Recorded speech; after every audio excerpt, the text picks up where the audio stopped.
정책론까지 들어가죠. 시장론은 한 문제 정도 출제가 되고요. 부동산 시장의 특성, 여기서 주로 출제가 됩니다. 이게 과장국수 비비자죠.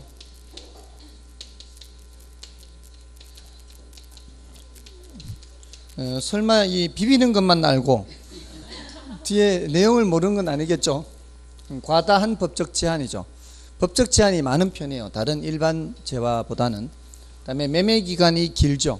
그래서 환금성이 떨어집니다. 그 다음에 국지성이고 수급 조절 곤란성, 이게 특히 많이 나오죠. 국지성은 똑같은 아파트라 해도 지역에 따라 당연히 가격이 달라지는 그런 현상을 말하는 거죠.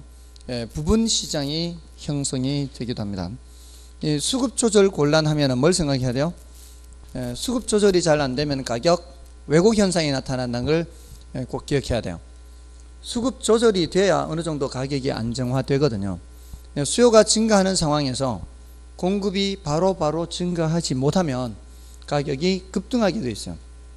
자, 이렇게 급등하다 보면은 이제 거품이 낀 가격이 나타나고 이제 가격 왜곡 현상이 나타나는 겁니다. 그런 가격 왜곡 현상은 단기적인 현상이죠. 이게 과다한 법적 제한도 수급 조절이 잘 안 되게 하는 원인이 되죠. 다음에 BBB 하면은 상품이 거래되는 시장에서 상품의 비표준화성, 거래 비공개성, 시장의 비조직성, BBB. 얘네들은 주로 개별성으로 인해 나타나는 현상이고요. 자금의 유용성 여부에 따라 영향을 많이 받습니다. 고가성으로 인해서 그렇죠. 그래서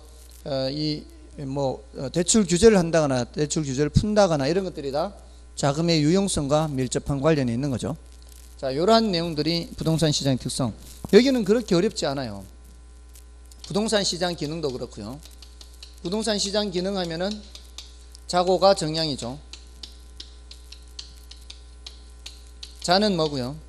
자원 배분 기능이고, 이거는 모든 시장이 다 공통으로 갖고 있는 기능이죠.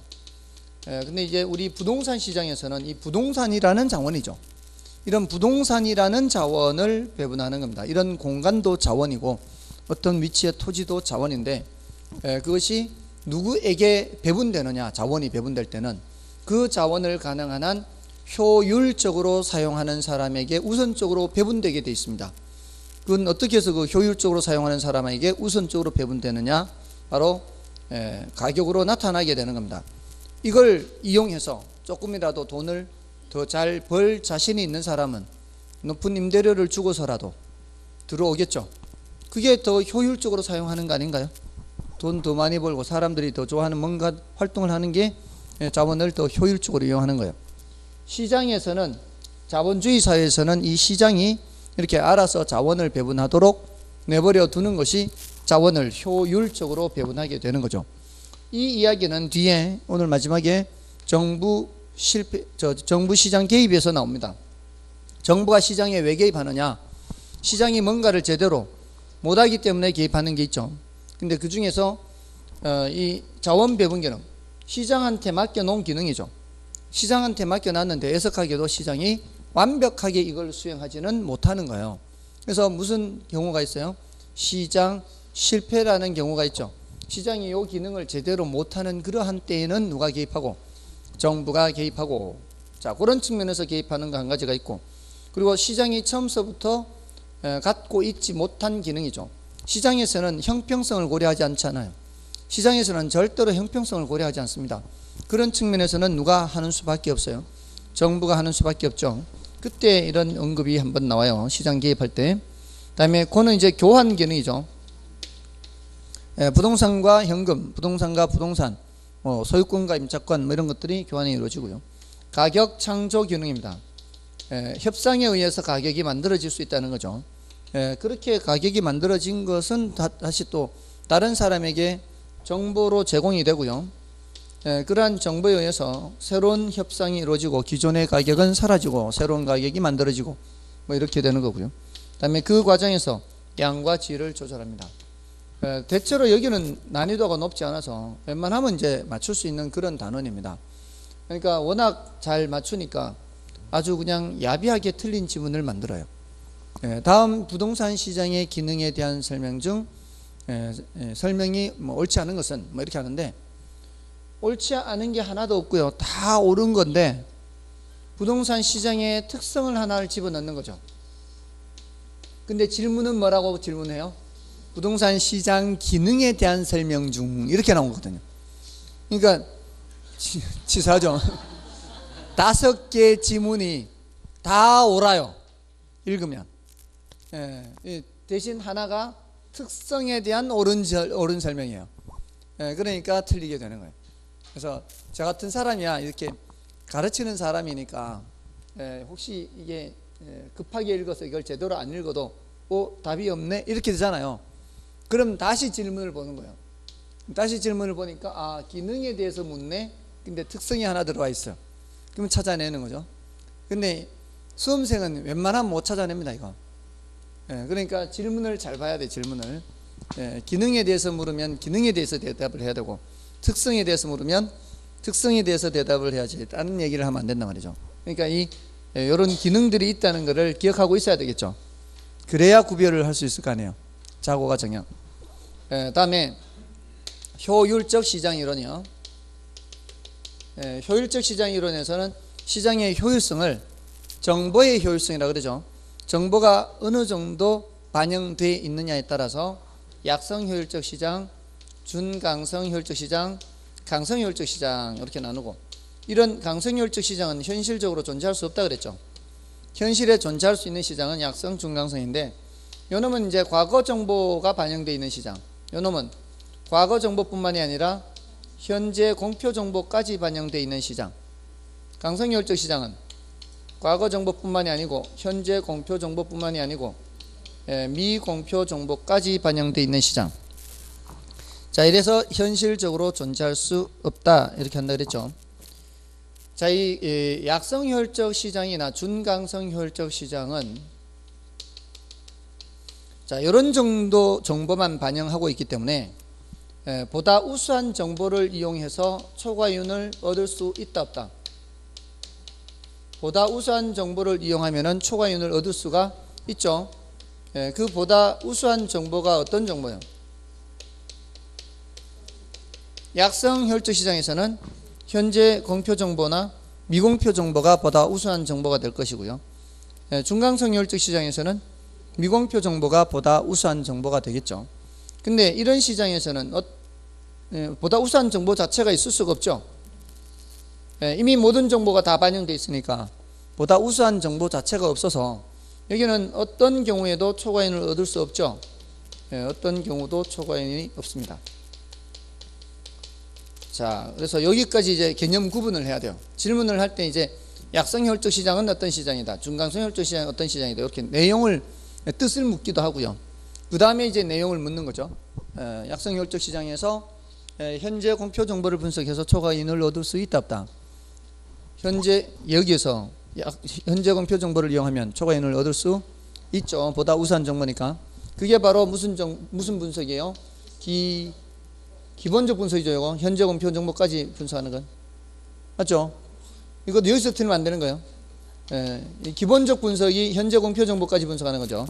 그러니까 기본적 분석으로는 여기서 초과이윤을 얻을 수 있죠. 근데 이 두 시장에서는 초과이윤을 얻을 수가 없고요. 기술적 분석이 뭐예요? 과거 정보 분석하는 거죠. 과거 정보 분석해 가지고는 보다 우수한 정보가 아니죠. 이 기술적 분석으로는 어떤 시장에서든 초과이윤을 얻을 수가 없어요. 보다 우수한 정보가 아니기 때문에. 요거는 이제 요 시장에서만 초과이윤 없고 나머지는 초과이윤 얻을 수 없고. 자, 이런 용어 추가로 기억하시고요. 여기까지가 그나마 조금은 이제 많이 나오는 편이고요. 난이도도 적은 편이에요. 근데 이제 할당적 효율성 가면 이제 난이도가 조금 더 높아져요. 할당적 효율성은 추가로 얘기하는 효율성이에요. 어떤 효율성 개념인가 하면, 자, 이게 초과이윤이 가능하다 그랬죠. 초과이윤이 가능하다면 시장이 뭔가가 비효율적이라는 걸 뜻해요. 초과이윤이 가능하다는 것은 보다 우수한 정보를 이용해야 되잖아요. 그럼 여기서 현재 공표 정보를 이용하면 초과이윤을 얻을 수 있다. 이 소리는 약성 효율적 시장은 어떤 정보를 반영 못하고 있다? 현재 공표 정보를 반영 못하고 있다는 거죠. 그런 점에서는 비효율적이라는 거예요. 그러니까 효율성이 약하잖아요. 지금 효율성이 약하다는 게 비효율적인 데가 있다는 뜻이에요. 어떤 점에서 비효율적이다? 현재 공표 정보를 반영 못하고 있다는 점에서는 비효율이에요. 여기서도 어떤 정보는 반영 못하고 있다는 점에서는, 미공표 정보를 반영 못하고 있다는 점에서는 비효율적이에요. 그러니까 뭐가 가능한 거예요? 초과이윤이 가능한 거죠. 그럼 거꾸로 생각하면 되는 거예요. 초과이윤이 있네? 그럼 저 시장은 뭔가가 비효율적인 데가 있네, 이렇게 생각하면 되는 거죠. 초과이윤이 있다는 사실이. 됐나요? 자, 그러니까 얘는 가장 효율적이잖아요. 어떤 경우에도 초과이윤이 없으니까. 맞나요? 얘네들은 뭔가 비효율적인 데가 있네, 이렇게 되는 거죠. 자, 그런데 그럼에도 불구하고 초과이윤을 얻기 위해서는 보다 우수한 정보를 이용해야 되잖아요. 이 보다 우수한 정보를 이용하는데 비용이 발생하지 않나요? 우수한 정보를 얻기 위해서는 비용이 발생합니다. 그런데 그 정보 비용의 크기와 초과이윤의 크기가 같다면, 그러면 실질적으로는 남는 게 없는 거죠. 만약에 이게 달성이 된다면 효율적이라고 할 수 있지 않냐 이 말이에요. 실질적으로는 초과이윤이 없는 거니까. 이럴 경우의 효율성을 할당적 효율성이라 그래요. 할당적 효율성. 그래서 여러분이 보셨을 때 누군가가 뭐 부동산 투자해서 돈 좀 벌었대요. 자, 그 돈 좀 벌었는 게 겉으로 봤을 때는 초과이윤인 것 같이 보일 거 아니에요. 저 돈 벌었네, 이렇게. 근데 어떻게 벌었는지를 보니까, 그 내용을 들여다 보니까 그 사람이 도시 기본 계획이나 도시 관리 계획을 다 뒤져서 공부하고, 그리고 시의회 뭐 회의를 하면은 의사록 다 뒤져서 보고, 다 그렇게 해서 한 거예요. 보니까 나는 못하겠어. 그 사람은 그냥 열심히 그냥 자기가 정보 수집하고 이렇게 해서 본 거야. 만약에 이렇다면 이 말이죠. 그러면 그 사람이 결코 초과이윤을 얻어가는 게 아니라 S만큼 가져가는 거죠. 그러지 않을까요? 그렇다면 뭐가 달성된다고 봐야 돼요? 할당적 효율성이 달성된다라고 봐야 되는 거예요. 여러분은 어떻게 생각하세요? 그렇게 될 것 같아요? 할당적 효율성이 달성되는 것 같아요? 그렇지 않은 것 같아요? 돈을 버는 사람들이 여러분이 보셨을 때 S는 만큼 벌어가는 것 같아요? 그거보다 더 벌어가는 것 같아요? 더 벌어가는 것 같아요? 그러면은 할당적 효율성이 달성되지 않는 거죠. 자, 그러면은 나도 그렇게 뭔가 애쓰지 않고 하면은 벌 수 있지 않는가? 이게 뭐 다 투기적인 의도인 거죠. 투기. 노력하는 것보다도 더 가져가는 거죠. 노력하는 것보다도 더 가져간다는 거는 그것 때문에 투기하는 거 아닌가요? 만약에 애쓰는 만큼밖에 못 가져가면은 투기라는 건 있을 수 없겠죠.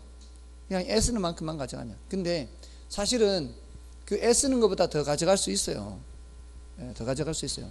그게 바로 그 사람처럼 도시 기본계획, 도시 관리계획 보고, 요즘은 정보가 다 공개되어 있기 때문에 뭐 인터넷으로 얼마나 접근성이 좋아요. 뭐 즐겨찾기에 무슨 뭐 놀러 가는 거 이런 거 즐겨찾기 해놓지 말고, 시의회 이런 거 의사록 다 공개한단 말이에요. 그러면 이제 여러분들 그 시의회 의원, 구의회 의원들 왜 그렇게 데려가는지 아십니까? 정보에 접근하는 정보에 접근할 수 있는 권한이 있고, 굉장히 빠르게 정보를 알잖아요. 그것 때문에 사업하는 사람들이. 지금 도시 기본 계획이 있고 도시 관리 계획이 있잖아요. 도시 관리 계획으로 하는 게 뭐가 있어요? 도시 관리 계획으로 용도 지역 지구 지정 변경, 용도 구역 지정 변경, 또 뭐 있어요? 정비 사업 있잖아요. 사업, 도시 개발 사업 있잖아요. 사업. 그 사업에 뭔 사업이 있어? 도시 계획 시설 사업이라든가 무슨 사업 있잖아요. 자, 그리고 그걸 이제 집행을 해야 될 거 아니에요. 집행을 하면은 어디에 의결을 또 거쳐야 돼요? 시의회에 거쳐야 될 거 아니에요. 그럼 시의회에서 막 토론을 할 거 아니에요. 토론해서 의결 내리고, 야, 이거 언제까지 하자, 야, 언제 연기한다. 제일 빠릅니다, 그 사람들이. 자기네가 얘기하고 있으니까. 근데 그거를 조금은 늦지만 그 의사록을 다 어떻게 한다고요? 올린다고. 인터넷으로 올리면은 그 보면 되지. 그냥 직접 현장에 가지는 않더라도 방청도 할 수 있어요. 방청할 수 있고, 그 올리면은 보면 되니까, 그러면 돼요. 그러면 그런 게 다 정보예요, 정보. 근데 그런 정보 비용이 초과위험보다는 제가 생각하기에는 적다 이 말이에요. 그래서 그 사람이 돈을 버는 거예요. 그 사람이. 그러니까 10년, 10수년간 계속 그렇게 해온 거예요. 그 사람은 10수년간 시청 홈페이지라든가 시의회 홈페이지 이런 식으로 다 뒤져보고, 또 토지공사라든가 이런데 다 있어요. 다 들여다보는 거예요, 매번. 그러니까 처음에는 힘들지라도 자꾸 반복적으로 하면은 이제 익숙해지는 거죠. 아, 무슨 정보가 뭐가 새로 나왔네, 이거는 중요하네, 저 덜 중요하네, 강약을 아는 거죠. 그러니까 공법 공부를 하면서 도시관리계획의 중요성을 굉장히 제일 빨리 아는 사람이 그 사람이에요. 그러니까 여러분도 할 수 있다 이 말이에요. 그리고 공법이 특히 중요한 이유가 공법이 돈이 된 그 도시계획이라는 거기에 의해서 다 사업을 하기 때문에 여러 사업이 있지 않나요? 도시군계획시설 사업인가 있잖아요. 도시군계획시설이 한두 개요? 수많게 많지. 그런 것들을 다 의회에서 다 결정하는데, 그러지 않습니까? 그러니까 돈이 들어도 공부하라고요, 공부. 물론 개론도 좀 하고 공법만 하지 말고, 공법이 돈이 되는 과목인데, 개론은 그래도 수요 공급은 알아야 될 거 아니에요. 수요 공급은 시장이 지금 상황이 사장이 지금 수급 상황이 어떤지는 알아야 될 거 아니에요. 자, 그러면은 요렇다면 뭐가 달성된다? 할당적 효율성이 달성된다는 거죠. 근데 제가 봤을 때는 현실적으로 할당적 효율성조차도 달성되기가 쉽지는 않은 것 같아요. 만약에 이게 달성된다면 상당히 효율적이라는 얘기예요. 상당히 효율적이라는 얘기는 자원 배분이 왜곡이 되지 않고 괜찮다는 얘기거든요. 그러니까 이게 이 할당적 효율성이 달성된다면 이것도 달성되는 거예요. 위험을 감안한 수익률이요. 위험을 감안한 수익률이 동일하게 자원 배분되는 거죠. 동일하게 자원 배분되면 위험을 감안한 수익률이 동일하게 자원 배분된다. 이러면은 할당적 효율성이 달성되는 거예요. 그러니까 주식이나 예금, 부동산 이런 여러 가지 수익률이 각각 달라도, 겉으로 보기에는 각각 달라 보여도 이거는 위험을 더 부담해야 되잖아요. 그래서 딱 위험이 얘는 8%, 얘는 위험이 3%, 얘는 위험이 없다. 위험을 감안하면 다 몇 프로예요? 위험을 감안하면 다 2%잖아요. 위험을 감안하면은. 이러면은 뭐다? 이러면은 자원이 효율적으로 할당된다, 이렇게 볼 수 있다는 거죠. 됐나요? 여러분이 보셨을 때 제가 소득이 많을 것 같아요, 적을 것 같아요? 제가 애쓰는 거에 비해서. 애쓰는 거에 비해서. 제가 지금 오늘 17일째 수업하고 있어요. 10며칠째 수업하고 있어요. 14일째인가? 14일째 수업하고 있어요. 지난 마지막 2주 전 쉬었던 그 이후로부터 쉬었잖아요. 그 마지막 하루 한 주 쉬었잖아요. 그리고 그 다음 날 금요일부터 오늘까지 쉬지 않고 일하고 있어요. 그 다음 날부터. 그것도 전국을 다니면서 이동해 가면서 토요일 일요일 특강하면서, 그러면서 중간중간에 원고 지금 계속 내고 있고요. 자료 만들고 있어요. 자, 이러면서 버는 거예요. 여러분 같으면 이거 하겠어요? 수익이 얼마인지 모르니까. 제가 생각하기에는 거기에 비해서는 크지 않다 이 말이죠. 그냥 몸버려가면서 버는 거예요. 몸버려가면서. 그러니까 이 정도이기 때문에 그게 크게 무슨 남는 게 없어요. 제가 봤을 때는 굉장히 할당 효율성이 달성되는 거예요. 아니면 어쩌면 오히려 더 못할 수도 있어요. 그러니까 만약에 세상이 이렇다면, 자기가 애쓰는 만큼만 가져가고 이런 정도라면 굉장히 세상이 할당적 효율성이 달성된다는 거죠. 됐나요? 이런 개념이, 할당적 효율성 개념이. 자, 이 문제를 좀 풀어보고요. 이건 좀 더 살펴보겠습니다. 자, 1번에 부동산 시장의 기능에 대한 설명이다. 틀린 것은 1번에 부동산 시장에서 수요자와 공급자의 부동산 공간에 대한 경쟁을 통하여 자원 배분 역할을 한다. 자원 배분 역할 맞죠? 그다음에 부동산 시장 내에서 부동산의 가격은 창조 파괴되고 이러한 정보는 거래 당사자뿐만 아니라 부동산 시장의 안정과 유지를 위해 중요한 요소이다.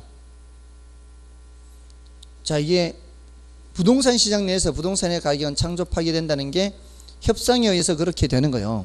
근데 그러한 것이 거래 당사자뿐만이 아니라 그 이제 다른 사람들도 있을 거 아니에요. 그렇게 만들어진 가격은 다른 사람들에게도 하나의 다시 정보가 돼서 그러한 부동산 시장의 안정과 유지를 위해서는 그런 것들이 중요한 요소가 되는 겁니다.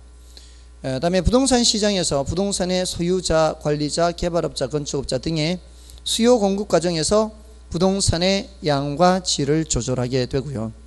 다음에 부동산 시장 내에서는 부동산과 현금, 부동산과 부동산, 소유와 임대 등의 교환이 이루어지고요. 다 오른편입니다. 5번의 일반 재화시장과는 달리 부동산 시장에서는 매수인과 매도인 사이에 협상에 의한 가격이 이루어지는 일은 없다. 틀렸죠? 협상에 의해서 가격이 창조되죠. 다음에 2번은 여러분이 보시고요. 3번을 보겠습니다. 부동산 시장의 특성에 관한 설명이다. 틀린 것은 1번 생산 요소로서의 토지는 대체가 제한되나 자산으로서의 토지는 대체제가 많은 편이다.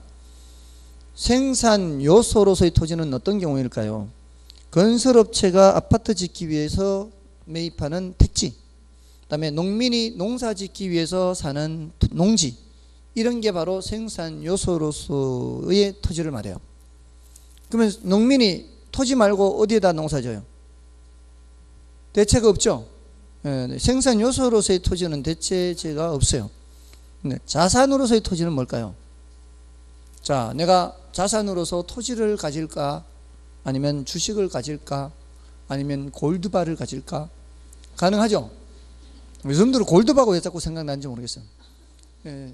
케이블 TV 보는데 골드바 뭐 광고가 나오는데 이런 이제 뭐 이렇게 돌리면서 정직과 신용은 뭐 금거래소 뭐 이렇게 정직과 신용하면서 이게 1kg 이 골드바가 5,500만 원 정도 한대요.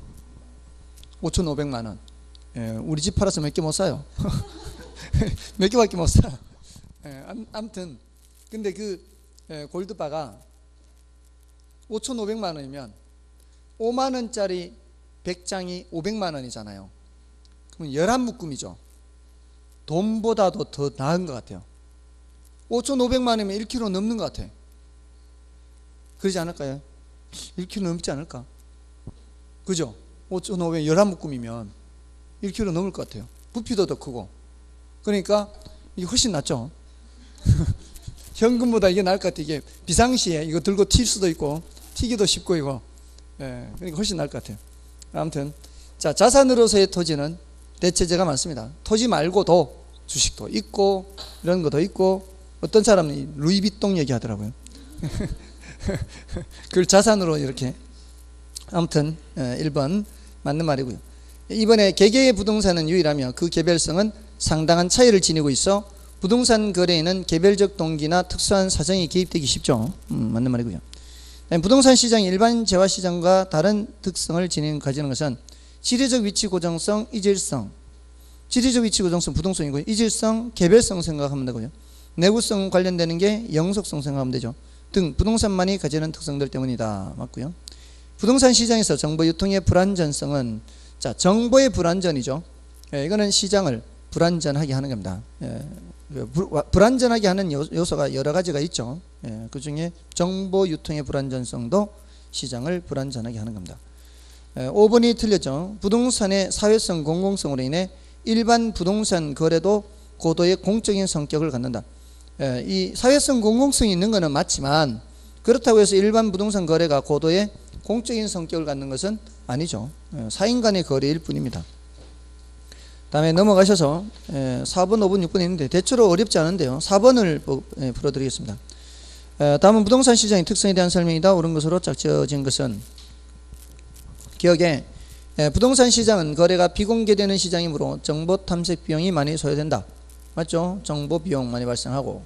다음에 니은에 부동산 시장이 일반 재화시장과 다른 특징을 가진 것은 부동산의 자연적 특성에 근거한다. 맞죠? 다음에 부동산의 고정성은 부동산 시장이 자금의 유용성과 밀접한 관련을 맺게 하는 직접적인 원인이 된다. 자금의 유용성과 관련된 것은 고정성이 아니라 고가성이죠. 고가성. 틀렸죠. 아까 과장국수 비비자 고가성이죠. 그 다음에 부동산 시장에서 거래되는 상품은 표준화된 상품이 아니다. 비표준화성. 맞죠? 다음에 미음은 부동산 시장에서는 수요와 공급의 조절이 쉽지 않기 때문에 장기적으로 가격 왜곡 현상이 나타날 수 있다. 장기적으로 나타나는 것이 아니라 단기적이죠. 그래서 틀렸습니다. 다음에 나머지는 뭐 여러분이 봐주셔도 되겠습니다. 넘어가시고요. 대체로 뭐 그렇게 어려운 부분은 아니니까 여러분 쉬고 8번 이제 효율적 시장 이런 문제를 좀 보겠습니다. 8번에 효율적 시장에 대한 설명으로 틀린 것은 1번에 시장이 약성 효율적 시장이라면 기술적 분석에 의해 밝혀진 기술적 지표로서는 결코 초과인을 획득할 수 없다. 맞죠? 기술적 분석으로는 어떤 시장에서든 초과인을 얻을 수가 없죠. 그 다음에 2번 어떤 시장이 중강성 효율적 시장이라 한다면 이 시장은 당연히 약성 효율적 시장의 성격도 아울러 지니고 있다. 효율성이 좀 더 높은 단계를 달성하고 있다면 그보다 낮은 단계의 효율성은 당연히 달성하고 있다고 봐야 되겠죠. 그래서 맞고요. 그 다음에 강성 효율적 시장에서는 어느 누가 어떠한 정보를 이용한다고 하더라도 초과인을 획득할 수가 없죠. 맞고요. 그 다음에 현실의 시장이 어떤 형태의 시장이냐는 시대나 장소에 관계없이 유사하며 틀렸죠. 시대나 장소에 따라 달라질 수가 있고요. 부동산 시장은 준강성 또는 약성 효율적 시장의 성격을 갖습니다. 앞부분 때문에 틀렸어요. 그 다음에 5번의 강성 효율적 시장이야말로 진정한 의미의 효율적 시장이며 완전 경쟁 시장의 가정에 가장 부합되는 시장이다. 맞죠? 이게 완전 경쟁 시장이 달성되기가 가장 까다로운 시장이죠. 완전 경쟁이 가장 까다롭고요. 그 다음이 뭐예요? 강성 효율적 시장이고요. 그 다음이 할당 효율적 시장. 그러니까 완전 경쟁 시장이라면 당연히 뭐가 되는 거예요? 할당 효율적 시장이 되는 거죠. 그래서 이렇게 말씀을 드린 적 있나요? 이게 여중생, 여기가 여학생, 여기가 여자. 여중생이면 여자다. 맞죠? 여자면 여중생이다. 아니죠. 여포한 관계. 여학생이면 할당 여학생이 여자죠. 여학생이 여자. 근데 강성 효율적 시장이면 할당 효율적 시장. 이건 된단 말이에요. 근데 여자라고 해서 여학생인 것은 아니죠. 할당 효율적 시장이라 해서 강성 효율적 시장인 것은 아닙니다. 그러니까 이게 강성 효율적 시장은 당연히 할당 효율적 시장이 되는데 약성 효율적 시장이나 준강성 효율적 시장에서는 여기서 얻어지는 초과 이윤의 크기와 정보 비용의 크기가 같을 때만 할당 효율적 시장이 되는 거고 같지 않으면은 얘네들은 할당 효율적 시장이 될 수가 없는 거죠. 마찬가지로 불안정 경쟁 시장에서도 말이에요. 현실의 불안정 경쟁 시장에서 초과이윤을 얻을 수가 있는데 그 초과이윤의 크기와 정보 비용의 크기가 같으면 불안정 시장도 할당 효율적 시장이 될 수가 있는데 그렇지 않다면 할당 효율적 시장이 될 수가 없다는 겁니다. 자, 그래서 10번을 보시면 9번, 10번 중에 그 10번의 효율적 시장으로 인해 관한 설명이다. 틀린 것은 1번에 완전 경쟁 시장은 항상 할당 효율적 시장이 된다. 맞잖아요. 얘는 얘가 되는 거예요. 그 다음에 불안전 경쟁 시장에서 정보로 인해 발생하는 초과 이윤이 기회비용과 일치한다면 할당 효율적일 수 있다. 맞죠? 불안전 시장도 할당 효율적일 수가 있는 겁니다. 그 다음에 독점 시장도 독점을 획득하기 위하여 지불하는 기회비용이 모든 투자자에게 동일하다면 뭐가 될 수 있다? 할당 효율적일 수 있죠. 그 다음에 완전 경쟁 시장은 완전 정보를 가정하므로 정보 비용이 없다. 맞죠?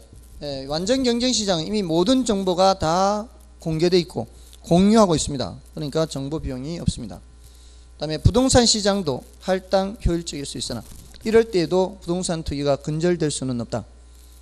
자, 할당 효율적이면 투기는 없어지는 겁니다. 할당 효율적이라는 게 뭐예요? 애쓰는 만큼 가져가는 건데 그러면은 이제 굳이 투기라는 건 있을 수가 없는 거죠. 그래서 5번이 틀렸습니다. 자, 넘어가셔서요. 11번이나 12번은 여러분이 13번을 보겠습니다. 자, 13번에 좀 어려운 표현이 있어요. 부동산의 가치와 정보 비용에 관한 관계를 잘못 설명하고 있는 것은 1번에 어느 누구도 기회비용보다 싼 값으로 정보를 획득할 수 없을 경우 자원은 효율적으로 할당된다. 맞죠? 그 다음에 위험을 감안한 수익률이 동일하게 자원 배분된다면 할당적 효율성이 달성된다. 맞죠? 그 다음에 부동산에 관한 정보시장이 상호 경쟁적이라면 우수한 정보가 얼마든지 존재할 수 있다. 자, 이게 좀 어려워요. 그게 뭔 뜻일까요? 이게 이제 그거 생각하는 게 어렵습니다. 정보시장이 상호 경쟁적이라면 요 말 뜻이에요. 정보시장이 상호 경쟁적이라면의 의미는 경매시장을 생각해요. 경매시장. 여러분들 이제 정보라는 게 있어요. 1억짜리 수익을 내는 정보예요. 1억의 수익을 낼 수 있는 정보가 있습니다. 자, 요런 이제 정보가 모두 공개가 돼 있어요. 자, 그리고 이걸 이제 시장에 이제 내놨어요. 뭐 살 사람 사주세요. 요거 1억짜리 수익이 있는 거 모든 정보 다 이렇게 공개되고 경쟁적이라는 의미가요. 자, 그러면 요거 어떤 사람이 7천 불렀어요. 7천만 원 줄 테니까 나한테 파셔. 근데 경매에 그 사람만 있는 게 아니고 다른 사람 다 알아. 이게 정보가 어느 정도의 정보인지. 그러면 옆에 사람이 뭐라고 하겠어요? 니 사가지고 가라 그래요? 나 같으면은 8천 부르겠습니다. 2천 남기기 위해서. 그러면은 또 가만히 있겠어요? 상호 경쟁적인 경매시장 생각하시라고요? 더 높여 부르겠죠? 더 높여 부르겠죠? 그게 상호 경쟁적이라는 의미예요. 정보시장에서 정보가 상호 경쟁적이다. 계속 경쟁해서 이렇게 경매 서로 경쟁하듯이. 경매 서로 경쟁하면 어떻게 해? 계속 올라가잖아요. 결국 어디까지 올라간다는 얘기예요? 1억까지 올라가. 1억까지. 1억에 낙찰된다 이 말이에요. 이 1억짜리 정보가 1억에 낙찰돼요. 그러면 남는 거 있어요 없어요? 남는 거 없죠. 자, 남는 거 없으면 이게 보다 우수한 정보를 할 수 있어요 없어요? 보다 우수한 정보로 갈 수 없다고요. 보다 우수한 정보라면은 뭐가 남는 게 있어야 돼요. 남는 게 있어야 될 거 아니에요. 그래서 정보시장이 상호 경쟁적이라면 우수한 정보는 있을 수가 없는 겁니다. 됐나요? 그 상황을 생각해야 돼요. 상호 경쟁적이라는 것의 의미가 경매 붙여서 이렇게 계속 올라가는 걸 생각해야 돼요. 그 다음에 투자자가 시장을 패배시킬 수 있다는 것은, 자, 이것도 좀 어렵죠. 그러니까 이 두 표현이 어려운데, 투자자가 시장을 패배시킨다. 시장하고 투자자하고 싸우는 거예요. 싸우면서 투자자가 이기느냐 시장이 이기느냐 이 소리거든요. 시장이 이기기 위해서는 어느 누구도 한 사람이 다른 사람보다 높은 수익을 얻을 수 없어요. 시장이 이기기 위해서는 모든 사람이 초과이윤을 얻지 못하고 똑같은 이윤만 얻도록 해야 시장이 이기는 거예요. 투자자가 이기려면, 그 사람이 시장을 이기려면 다른 사람보다 더 높은 수익을 내야 시장을 이기는 거예요. 뭔지 아시겠죠? 그래서 투자자가 시장을 패배시킬 수 있다 이 소리는 할당 효율적이지 못하다 이 소리예요. 됐나요?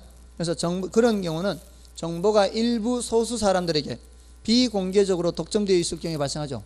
그 사람들만 이제 초과이윤을 얻을 거니까. 그러면 시장이 패배되는 거예요. 시장이 비효율적이다 이런 뜻이에요. 됐나요? 시장이 효율적이다 이 소리에는 어느 누구도 초과이윤을 얻지 못한다 이런 의미. 그다음에 강성 효율적 시장에서는 정보 비용은 없지만 약성 또는 중강성 효율적 시장에서는 정보 비용이 존재하죠. 이거 좀 어려운 내용이었고요. 다음에 넘어가시면 이제 그 정보 가치 계산 문제죠. 이 정보 가치 계산은 지난번에 한번 풀어 드린 적 있나요? 좀 중요도가 좀 낮은 부분입니다. 이거는 이렇게 계산하면 되죠. 정보 가치는 정보를 아는 경우 현재 가치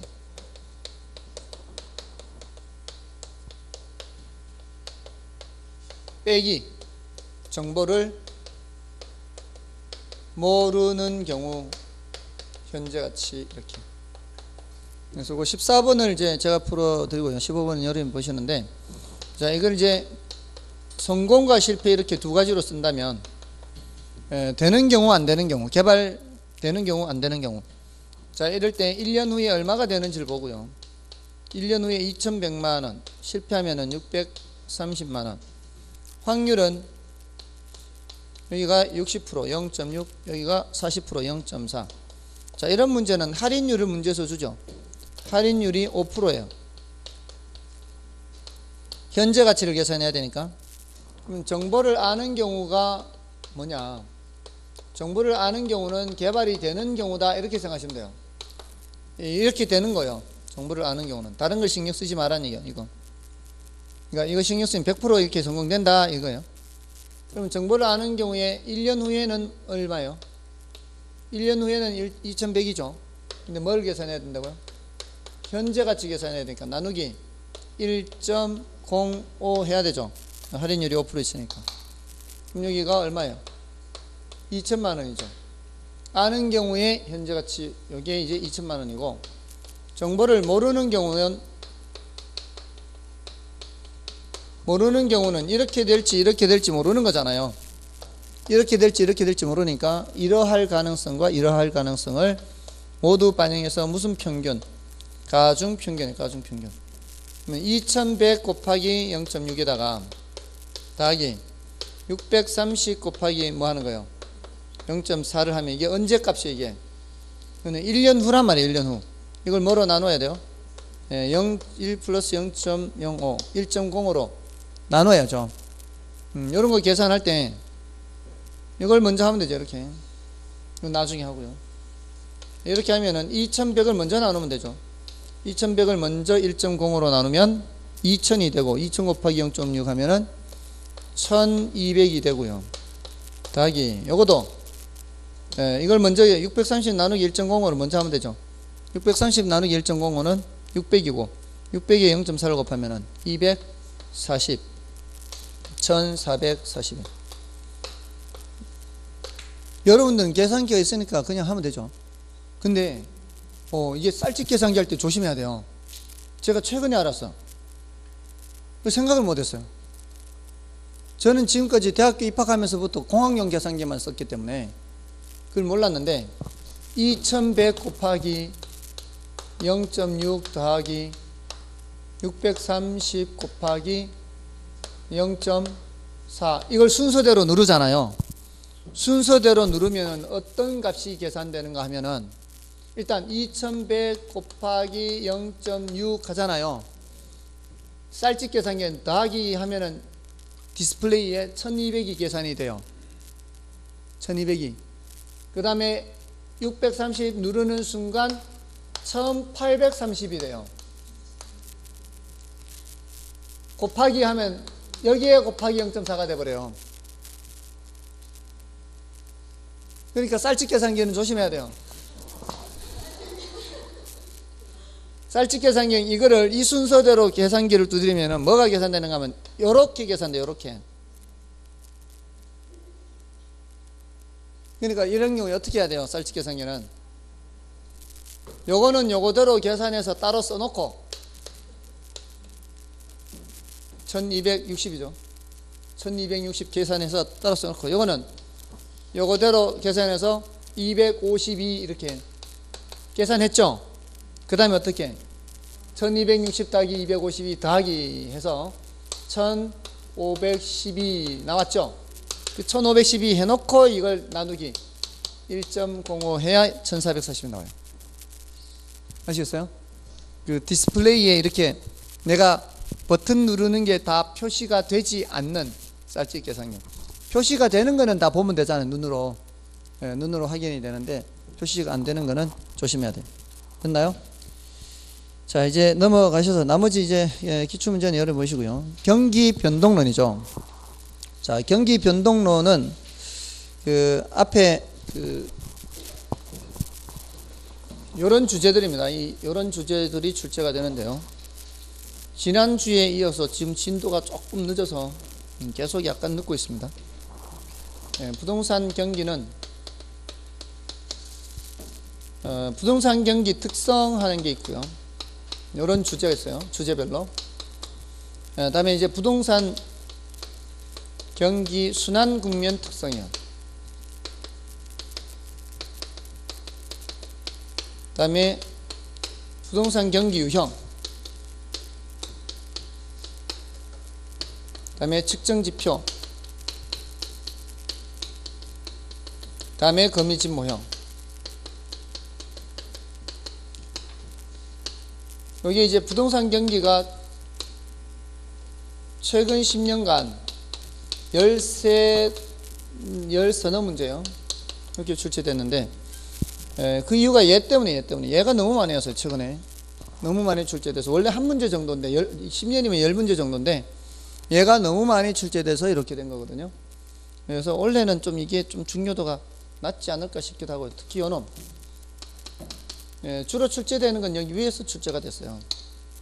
그래서 여러분들이 이렇게 지문을 보시면서 여기에 대한 내용이다, 여기에 대한 내용이다, 이렇게 주제별로 여기에 대한 거다, 이렇게 요 주제들은 조금 더 신경 써서 체크를 하시라고요. 아무튼 지금 아까 그 수요 공급에서도 그렇고요. 수요 공급에서 탄력성의 종류, 가격 탄력성, 소득 탄력성, 교차 탄력성, 이렇게 종류별 했지 않습니까? 자, 그런 것들을 그 종류별로 체크를 해 두시면은 여러분들이 어떤 부분이 약한지 강한지 이런 것들을 점검을 하실 수가 있거든요. 그러니까 사실은 이런 이 주제를 적어 드리는 거는 공부를 하는 데 있어서는 굉장히 중요한 요소예요. 어떻게 보면은 제가 청기누설하고 있는 거예요. 왜 청기누설인가 하면은 출제자들은 이런 주제별로 출제합니다. 이런 주제별로. 그러니까 예를 들어 제가 여러분들 이제 모의고사를 만들지 않습니까? 그러면 지난번에 모의고사 출제 문제를 냈잖아요. 이번에 또 낸단 말이에요. 또 낸단 말이에요. 이렇게. 자, 이렇게 여러 번을 걸쳐서 이렇게 문제를 내면은 제가 어떻게 문제를 내겠습니까? 주제별로. 이렇게 이런 주제들 있잖아요. 뭐 총론의 주제, 수요 공급의 주제, 경기 변동의 주제, 그다음에 투자 정책, 뭐 이런 주제별로 이걸 질문을 할 거 아니에요. 그러면 저 지난번에 출제했는 문제를 본단 말이에요. 지난번에 출제했는 문제를 보고서 지난번엔 이런 거 물었으니까 이번에는 이런 거 물어야겠다. 이런 식으로 출제하는, 똑같은 문제를 물을 수는 없잖아요. 계산 문제도 지난번에 이거 물었으면 이번에는 저거 묻고, 이런 식으로 이렇게 좀 이렇게 다양하게 묻는단 말이야. 근데 중요한 거는 더 자주 묻고, 덜 중요한 거는 어쩌다 한번 들어가도록 묻고, 이렇게 할 거 아니에요. 그렇지 않겠습니까? 그러니까 준비를 하는 사람이, 출제자들이 그렇게 출제하는 거를 알고 준비를 한다면 당연히 맥을 딱 잡고 있는 거니까 점수가 나올 수밖에 없죠. 60점 넘는 거는 아주 간단한 거죠. 그래서 항상 이 옆에 이렇게 적어 드릴 때 이런 주제별로 이렇게 정리를 한다면은 여러분들은 60점 넘는 거는 문제 없습니다. 자, 아무튼 이런 주제들이고요. 그 1번 문제는 부동산 경기 순환을 설명한 것 중 틀린 것은 1번에 부동산 경기란 주로 건축 경기를 말하며, 부동산 경기는 통상적으로 전국적 현상으로 나타나서 지역으로 축소되는 경향이 있다. 요거는 지역에서 나타나서 전국적으로 확산되는 경향이 있죠. 그래서 1번은 바로 틀렸고요. 그 다음에 2번에 부동산 경기는 상향시장, 후퇴시장, 하향시장, 회복시장 국면이 순차로 순환하며, 이 경우 순환주기 국면과 달리 안정시장이 존재한다. 자, 이거는 이 순서는 지켜야 되죠. 상, 후, 하, 회. 요 순서는 지켜야 돼요. 근데 이제 상향시장이 반드시 제일 먼저 나올 필요는 없지만, 일단 상향이 제일 앞에 나오면은 상후, 하회 이렇게 하고, 안정시장은 이 순환주기 국면과는 달리 별도로 존재하는 거죠. 요 안정시장은 뒤에 그 문제 9번 문제에 있으니까 그 9번 문제에서 안정시장을 더 살펴보면 되고요. 그 다음에 3번은 경기 순환의 측정 지표로 건축량, 가격 변화, 거래량, 택지 분양 실적 등이 있다. 자, 이 측정 지표죠. 측정 지표에는 지금 건축량 했죠. 건축량은 요거는 공급 지표 이렇게 할 수 있어요. 그 다음에 거래량 하는 것도 있죠. 거래량. 요거는 수요 지표예요. 수요 지표. 아무리 건축이 돼도 거래가 안 된다면 경기가 좋다고 할 수 없잖아요. 그 다음에 가격 변동 하는 거 있죠. 요거는 보조지표라 그래요. 이런 것들을 종합적으로 측정해야 돼요. 종합적으로. 특히나 요거 가격 변동만 보고 판단하면 안 되는 거예요. 가격이 상승하는 거를 보고 경기가 좋다 이렇게 하면은 말이 안 되는 거예요. 왜냐하면 이제 우리 수요 공급을 공부했으니까 가격이 상승하는 원인에는 공급이 감소해서 상승할 수도 있지 않나요? 공급이 감소해서 가격이 상승하면 이런 거를 경기가 좋다 그러면 안 되죠. 그래서 종합적으로 다 살펴봐야 되고요. 그리고 요 놈은 동행지표에 해당해요. 동행지표. 지금 현재 상태를 알려주는 게 동행지표예요. 선행지표도 있고 후행지표도 있죠. 선행지표는 어떤 게 있을까요? 거기 있는 택지 분양 실적,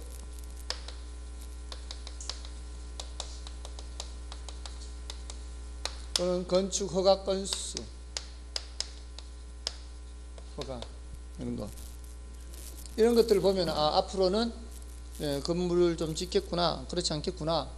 또는 공실률이 많으면 뭐예요? 앞으로 별로 안 짓겠죠. 미분양 뭐 이런 것도 미분양이 많으면 앞으로 많이 못 지을 거 아니에요. 그럼 후행지표 하면 이제 완공량, 완공된 거 보면은 과거에 어떠했구나 알 수 있죠. 또 등기실적, 등기실적이 어떠하냐에 따라서 거래가 좀 있었구나, 거래가 없었구나 알 수 있겠죠. 거래가 돼야 등기하는 거 아니에요? 그죠? 드디어 이제 눈 감기 시작하고 있어요. 마칠 때 마치는 게 아니라 쉴 때쯤 되어 가니까. 자, 아무튼 3번은 그렇고요. 다음에 일반 경기와 부동산 경기는 그 현상이 본질적으로 서로 다른 것은 아니므로 일반 경기 확장 국면에 해당하는 경우에는 호황 국면으로, 일반 경기 수축 국면에 해당하는 경우에는 불황 국면으로 표현할 수가 있고요. 그리고 경기 변동에는 순환 변동뿐만 아니라 추세 변동, 무작위 변동, 계절 변동 등 변동이 있고요. 이거는 이제 뒤에 가면 3번에서 좀 더 살펴볼 수 있습니다. 2번 문제는 여러분이 보시고요. 3번이 이제 경기 변동의 유형에 대한 건데, 자, 이거는 15번, 16번에도 나와요. 이것만 하고 좀 쉬겠습니다. 경기 순환을 설명한 것 중 틀린 것은, 첫 번째, 부동산 경기는 부문별 경기의 가중평균치적 성격을 가지므로 전체적인 부동산 경기가 침체되어 있다면 모든 부문이 침체되어 있다는 의미이다. 그렇지는 않죠. 이 가중평균치적이라는 성격은 이 무게를 더한 평균이다. 이게 가중평균 의미죠. 이거는 어떤 한 분야는 안 좋더라도 전체적으로 좋으면 그 안 좋은 분야를 상쇄시키고 좋다, 이런 의미예요. 이 가중평균 개념이 여러 군데서 우리가 사용됩니다. 인플레이션율 계산할 때도 가중평균이에요. 자, 인플레가 3%다. 그럼 모든 물가가 다 똑같이 3% 올라갔다는 얘기예요? 그건 아니잖아요. 어떤 물건의 가격은 내려가기도 했습니다. 근데 이제 전체적으로 올라갔으니까 3% 올라갔다, 이런 의미죠. 그래서 1번이 틀린 거고요. 다음에 이번에 정부의 정책 변화나 자연재해 등으로 인해 나타나는 경기 변동, 이건 뭐예요? 갑작스런 어떤 충격이죠. 이런 거는 불규칙 변동, 이걸 다른 말로 무작위 변동 이렇게 하죠. 다음에 경제의 장기적 성장 또는 하락에 의한 경기 변동은 추세 변동 맞고요. 다음에 경기 변동의 추세적 변동으로부터 이탈하여 나타나는 상승과 하락에 의한 변동을 순환 변동 맞고요. 다음에 1년을 단위로 하여 매년 주기적으로 나타나는 변동, 계절 변동. 좀 쉬겠습니다.